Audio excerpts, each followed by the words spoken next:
پھر جب 135 عیسوی میں یہودیوں نے رومی سلطنت کے خلاف بغاوت کرنے کی کوشش کی تو رومی فوج نے بغاوت کے جرم میں اس پورے شہر پر ہل چلا کر اس کو پوری طرح سے ویران کر دیا۔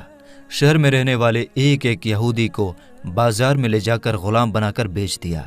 اتنا ہی نہیں، رومی لوگوں کو یہودیوں سے اتنی زیادہ نفرت تھی کہ جس کی وجہ سے رومی لوگوں نے یہودیوں کی اس خاص جگہ جہاں ہیکل سلیمانی ہوا کرتی تھی وہاں کوڑا اور گندگی ڈالنا شروع کر دی، اور یہ مشہور شہر صرف 100 یا 200 سالوں تک ہی نہیں بلکہ کئی صدیوں تک ویران رہی۔ اور پھر آخرکار 638 عیسوی میں مسلمانوں کے دوسرے خلیفہ یعنی حضرت عمر نے اس شہر کو رومن سلطنت سے جیت لیا تھا۔ اس کے بعد لگاتار ایک لمبے وقت تک یہ شہر مسلمانوں کے ہی انڈر میں رہا، مگر شروع سے ہی عیسائی فوجیں بھی اس شہر کو پانے کی کوششیں کرتی تھیں۔ لاکھ کوششوں کے باوجود بھی عیسائی فوجیں مسلمانوں سے اس کو دوبارہ حاصل نہیں کر پائی تھی، مگر پھر بعد میں جب مسلمانوں کی اندرونی لڑائیوں کی وجہ سے ہی مسلمانوں کی خلافت یعنی خلافت عباسیہ کمزور پڑ گئی تو 1099 میں ہی عیسائی فوج یروشلم شہر کو ایک بار پھر سے حاصل کرنے میں کامیاب ہو گئی تھی۔ مگر اس شہر کو ابھی عیسائیوں کے ہاتھ لگے ہوئے کچھ ہی سال گزر پائے تھے کہ مسلم دنیا میں ایک نیا نام ابھر کر آ گیا تھا، اور یہ نام تھا صلاح الدین ایوبی۔ وہی صلاح الدین ایوبی جس نے بچپن سے ہی اس بات کی قسم کھا رکھی تھی کہ وہ ہر حال میں عیسائیوں سے اس شہر کو دوبارہ حاصل کر کے رہے گا۔ یہی وجہ ہے کہ صلاح الدین ایوبی نے شروع سے ہی اس شہر کو حاصل کرنے کی کوشش شروع کر دی تھی، اور آخرکار 1187 میں یعنی 100 سال پہلے ہی ایک بار پھر سے یہ شہر مسلمانوں کے انڈر آ گیا تھا، یعنی صلاح الدین ایوبی نے اس شہر کو فتح کر لیا تھا۔ اس کے بعد بھی دوستو اس شہر کو پانے کے لیے عیسائیوں اور مسلمانوں کے بیچ کئی جنگیں لڑی گئی، مگر لاکھ کوششوں کے باوجود بھی عیسائی لوگ دوبارہ اس شہر کو مسلمانوں سے نہیں چھین سکے، اور اگلے لگ بھگ 600 سے 700 سالوں تک لگاتار یہ شہر مسلمانوں کے انڈر میں رہا۔ آپ کو بتا دیں کہ پھر 1517 عیسوی میں اس شہر کو سلطنت عثمانیہ کے طاقتور سلطانوں میں سے ایک سلطان یعنی سلیم اول نے فتح کر کے اپنی سلطنت میں لے لیا تھا، اور پھر 1517 سے لے کر 1917 تک یہ شہر سلطنت عثمانیہ کا حصہ رہا تھا۔ اس پورے دور میں سلطنت عثمانیہ نے اس شہر کو بڑی تیزی کے ساتھ ڈیولپ کیا۔ اس شہر کے اگل بگل دیواریں بنوائی، روڈ ڈلوائے، ڈاک کا سسٹم بنوایا۔ اس کے علاوہ 1892 میں ریلوے لائن بھی بچھا دی گئی تھی۔ ویسے تو دوستو سلطنت عثمانیہ کے زمانے میں ہی یہودیوں نے یہاں پر آ کر اپنی ایک الگ ریاست بنانے کی پلاننگ شروع کر دی تھی، مگر سلطنت عثمانیہ کے آخری سلطان جن کو عبد الحمید ثانی کے نام سے جانا جاتا ہے، وہ اس چیز کو بڑی اچھی طرح سے سمجھ گئے تھے، اس لیے ان کے دور میں یہودی لاکھ کوششوں کے باوجود بھی اپنے مقصد میں کامیاب نہ ہو پائے تھے، اور انہوں نے ان سبھی سازشوں کا بڑی ہوشیاری سے مقابلہ کیا تھا۔ مگر دوستو عبد الحمید ثانی کے بعد سلطنت عثمانیہ حد سے زیادہ کمزور پڑ گئی، اور 1917 میں آخرکار برٹش امپائر نے سلطنت عثمانیہ کے اس حصے پر یعنی فلسطین پر قبضہ کر لیا۔ اس کے بعد لگ بھگ اگلے 3 دہائیوں تک یہ پورا علاقہ برٹش امپائر کے انڈر میں رہا، اور یہی وہ پورا دور تھا جس میں دنیا بھر کے یہودیوں کو الگ الگ علاقوں سے بلا کر فلسطین میں جمع کرنا شروع کر دیا تھا۔ سب سے پہلے 1947 میں یونائٹڈ نیشن کی طرف سے اس بنٹوارے کو منظوری دے دی گئی، جس کے حساب سے آدھا فلسطین یہودیوں کو دیا جانا تھا، جبکہ آدھا فلسطینیوں کو، اور اس کے بعد آخرکار 1948 میں اسرائیل دیش کا اعلان بھی کروا دیا گیا، جس کے حساب سے آدھا فلسطین یہودیوں کو دیا جانا تھا جبکہ آدھا فلسطینیوں کو، اور اس کے بعد آخرکار 1948 میں اسرائیل دیش کا اعلان بھی کروا دیا گیا۔ اس اعلان کے ساتھ ہی نہ صرف فلسطین کے 2 ٹکڑے کر دیے گئے بلکہ ساتھ ہی ساتھ یروشلم شہر کو بھی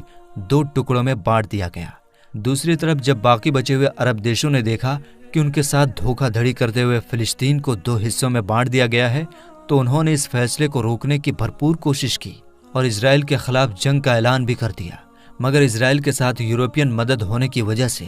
عرب دیش اس جنگ کو جیت نہ سکے، اور وہیں دوسری طرف اسرائیل نے 1947 کی جنگ میں باقی بچے ہوئے یروشلم کے دوسرے حصے پر بھی قبضہ کر لیا۔ آپ کو بتا دیں کہ 1947 میں یونائٹڈ نیشن کی طرف سے کیے گئے بٹوارے کی وجہ سے آج بھی دنیا کے لگ بھگ سبھی دیش اسرائیل کے پورے یروشلم شہر پر قبضے کو غلط مانتے ہیں، مگر اس کے باوجود بھی اسرائیل دیش نے نہ صرف پورے یروشلم کو اپنے کنٹرول میں لے رکھا ہے بلکہ فلسطین کے بھی زیادہ تر حصے پر قبضہ کر چکا ہے۔ اور میرے دوستو، آپ نے آج کے اس دور میں دیکھا ہوگا اور سنا بھی ہوگا کہ جیسے ہی اسرائیل پر حملہ ہوا تو سارے کے سارے کفار اسرائیل کے ساتھ اکٹھے ہونے شروع ہو گئے، اور اسرائیل کے پردھان منتری نیتن یاہو نے امریکی راشٹرپتی بائیڈن کو فون کر کے مدد کرنے کو کہا۔ جواب میں اس نے کہا کہ آپ کس طرح کی مدد چاہتے ہیں، ہم آپ کو ویسی ہی مدد دیں گے، اور اسرائیل کے لوگوں کی حفاظت ہماری ذمہ داری ہے۔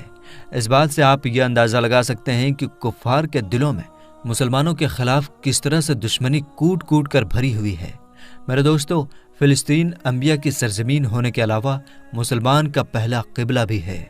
میرے دوستو، اب ضرورت صرف اس بات کی ہے کہ سارے مسلم دیش ایک ہو جائیں اور یہودیوں کی اینٹ سے اینٹ بجا دیں، کیونکہ یہودی نہ صرف فلسطین پر قبضہ کرنا چاہتے ہیں بلکہ وہ مسجد اقصی کو شہید کر کے اس کی جگہ تھرڈ ٹیمپل یعنی ہیکل سلیمانی بنانا چاہتے ہیں۔ اب مسلمان کو کلمہ لا الہ کے ناطے اور مسجد اقصی کے ناطے ایک ہونا ہوگا، کیونکہ جب پورے کافر ایک ہو سکتے ہیں تو مسلمان کیوں نہیں؟ اللہ تبارک و تعالیٰ سے دعا ہے کہ اللہ تبارک و تعالیٰ ہمارے فلسطینی بھائیوں کی مدد فرمائے اور تمام امت مسلمہ کو کفار کے خلاف، خاص کر کے یہودیوں کے خلاف جہاد کرنے کی توفیق عطا فرمائے۔ تو میرے دوستو، آج کی اس ویڈیو میں بس اتنا ہی، ملیں گے انشاءاللہ تعالیٰ پھر ایک ہسٹوریکل ویڈیو کے ساتھ، تب تک کے لیے السلام علیکم۔